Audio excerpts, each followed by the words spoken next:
한국인의 정통 주간신문 일요서울신문 1407호가 발행됐습니다.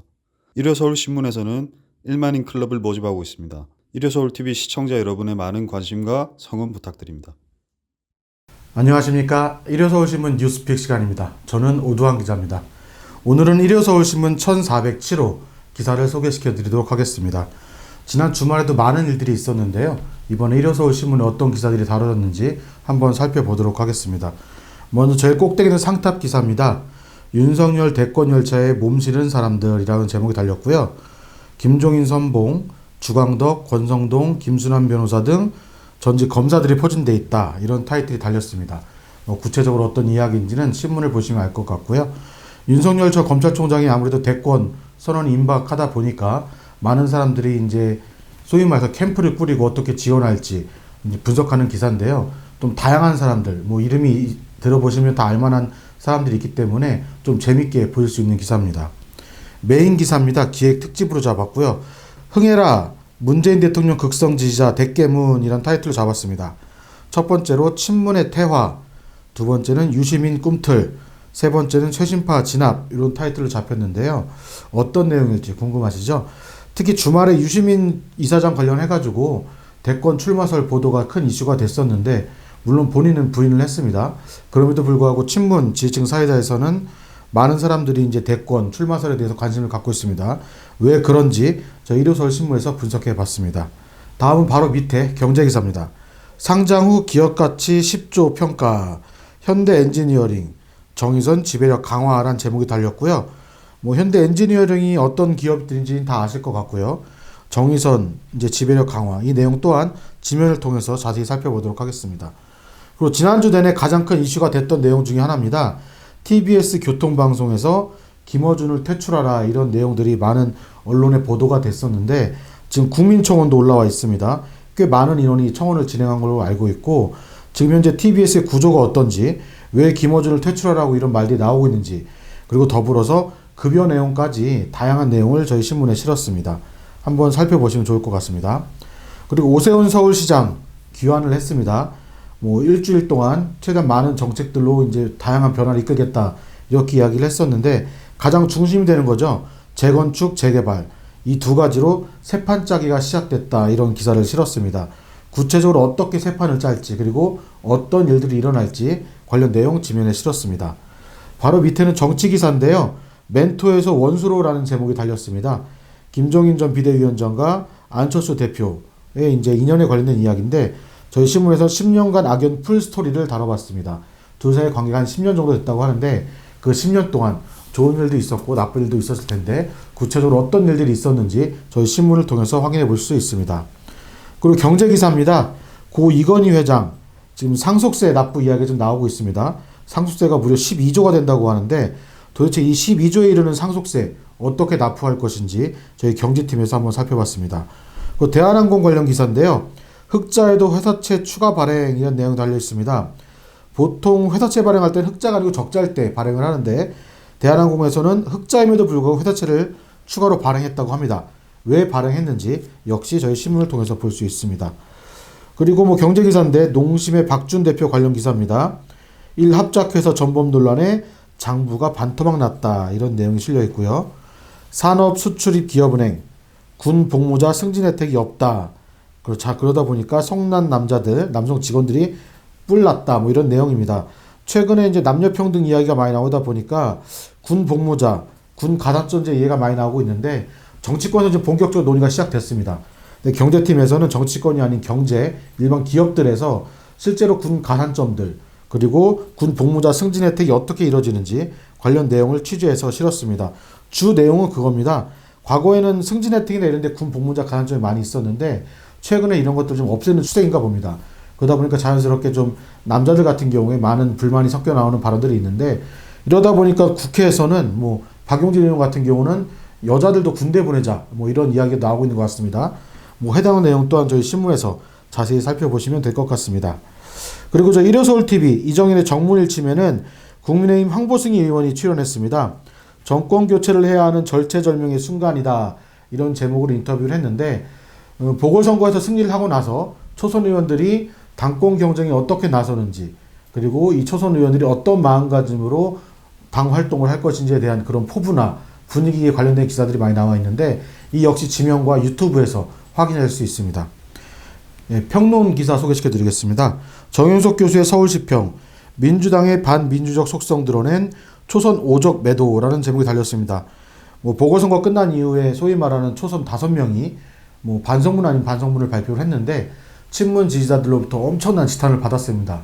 그러고 나서 며칠 있다 또다시 반성문을 냈는데 처음과 약간 다른 논조를 담은 내용을 발표를 하다 보니까 이를 지켜보는 많은 사람들이 친문 지지자들, 이른바 대깨문들의 압력에 굴복한 게 아니냐, 초선 의원들이 저래도 되냐, 여러 가지 비평, 비난이 많이 쏟아졌습니다. 관련 내용을 담은 것 같고요.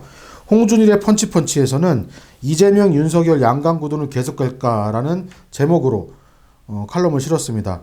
현재 민주당에서는 이재명 현재 경기도지사 그리고 범야권이라고 해야겠죠. 윤석열 전 검찰총장이 대권 후보로서 높은 지지율을 갖고 있는데 과연 이 둘이 내년 대통령 선거까지 그대로 갈 것이냐 아니면 제2, 제3의 후보가 나와서 다자 경쟁을 할 것이냐 관련 내용에 대한 평론을 실었습니다.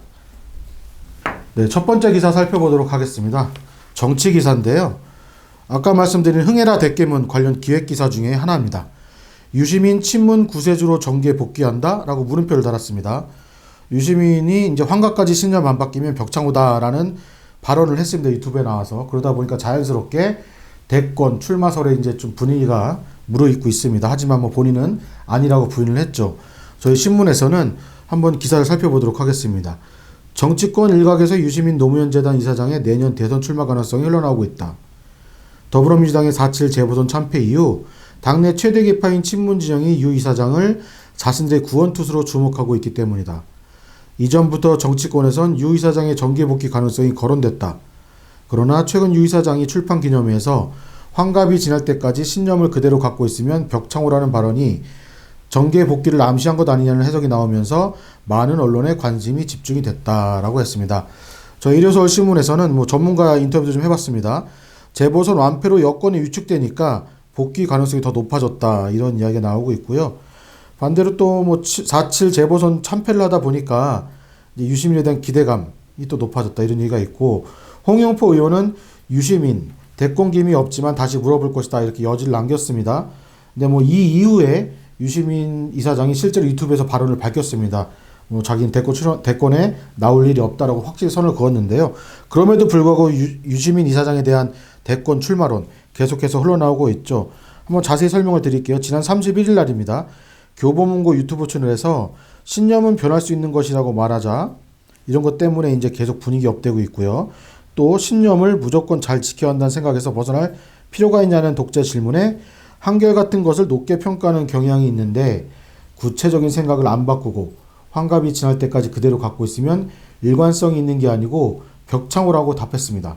그러면서 신념에도 층위가 있는데 구체적인 생각들은 정보, 경험, 세상의 조건이 바뀌고 관계 맺는 사람들이 달라지면 일정 부분 변경이 불가피하다.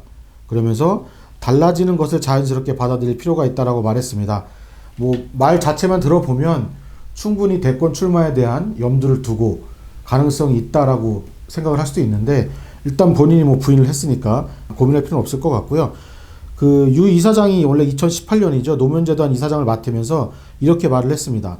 임명직 공무원이 되거나 공직선거에 출마한 일은 제 인생에 다시는 없을 것이다. 일단 이 말에 대한 약속을 유 이사장이 좀 지키고 있는데 그럼에도 불구하고 많은 사람들이 유 이사장의 정기 복귀 좀 관심을 많이 갖고 있습니다. 그럼 도대체 유시민 이사장에 대한 대권 출마설 왜 자꾸 나오는 걸까요? 저희 기사는 이렇게 분석을 했습니다. 유 이사장의 대권 출마 가능성은 친문 진영의 유력 대권 주자가 마땅히 없는 가운데 그가 여권 지지율을 결집시킬 수 있는 카드라는 데서 나왔다. 유 이사장 주변에선 그의 정계 복귀에 선을 긋고 있다. 하지만 민주당 일부 인사들은 그의 정계 복귀 필요성을 공개 거론하면서 가능성을 완전히 차단하지 않고 있다. 이렇게 이야기를 하고 있습니다.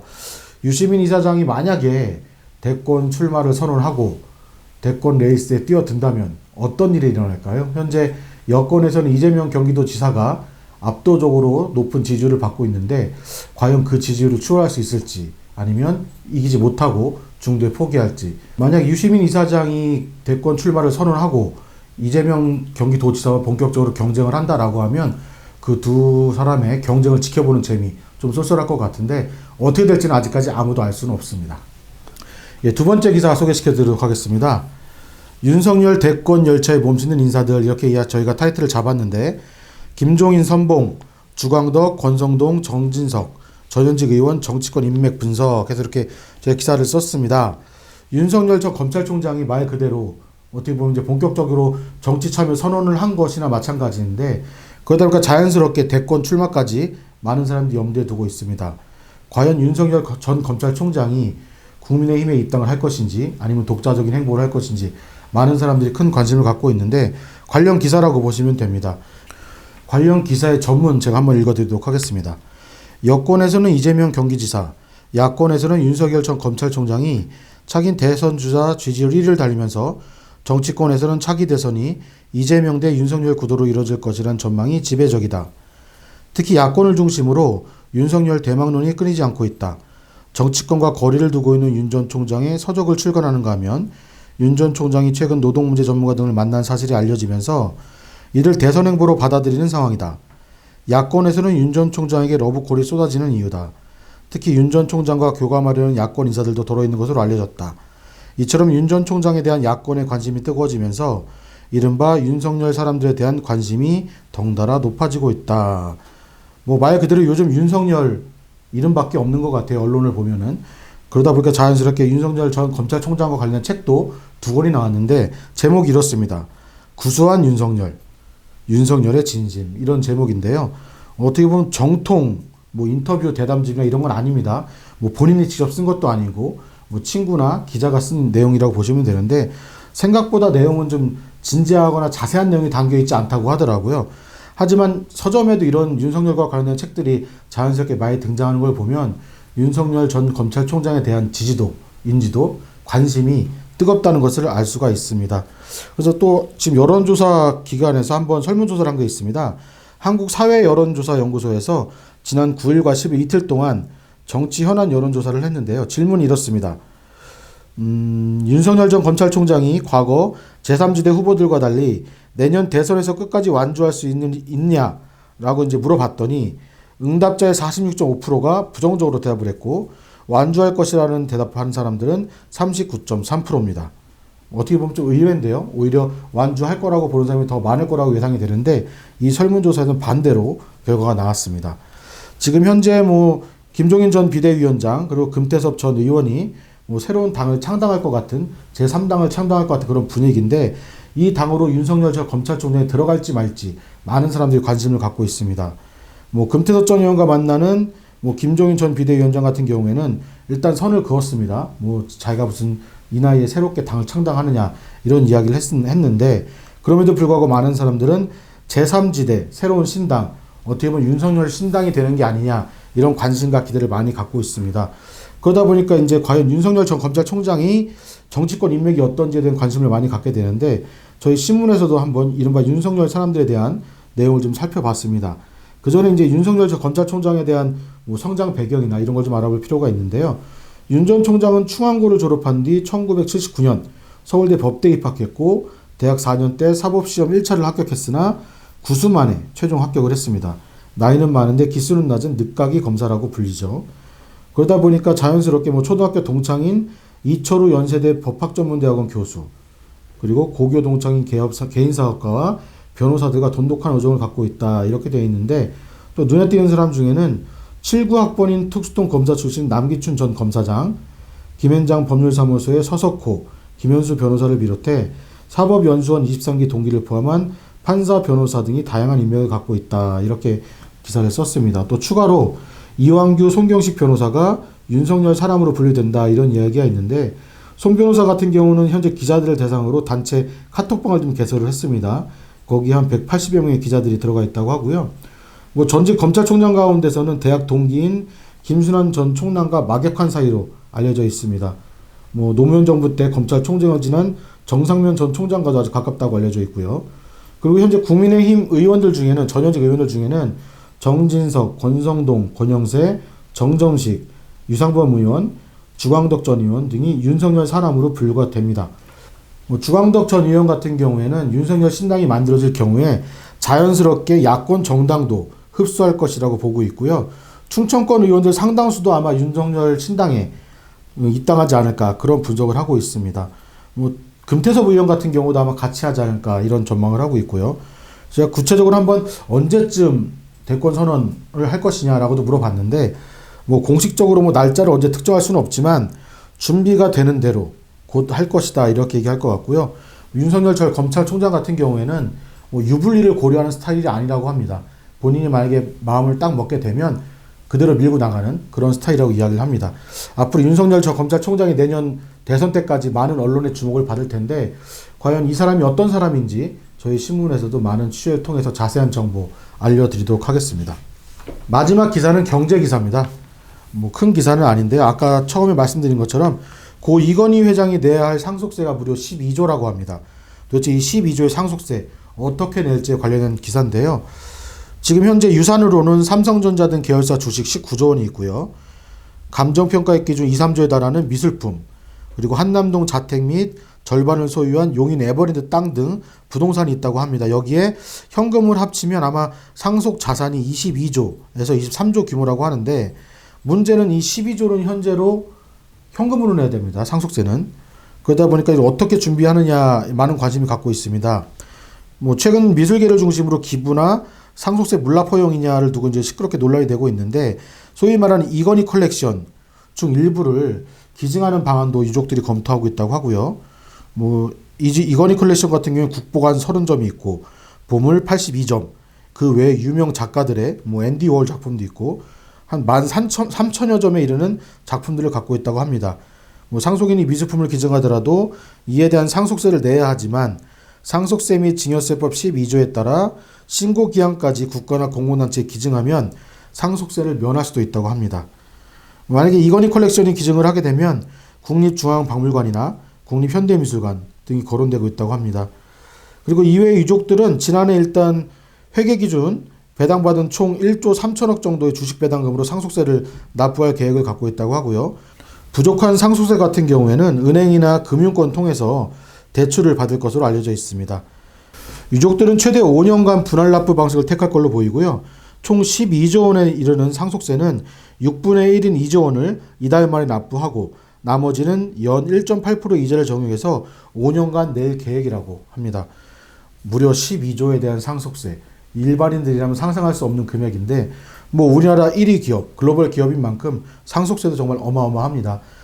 그래도 아무리 많은 상속세지만 나라에서 정해진 기준만큼, 세액만큼 맞춰서 내야 되는 건 당연한 거니까 하루빨리 완납하는 모습 보여주면 많은 국민들이 좋아하지 않을까 싶습니다. 네, 오늘 뉴스픽 기사는 여기까지입니다. 다음 주에는 더 재미있는 기사, 더 깊이 있는 기사로 다시 찾아뵙도록 하겠습니다. 다음 주에 뵙겠습니다. 감사합니다.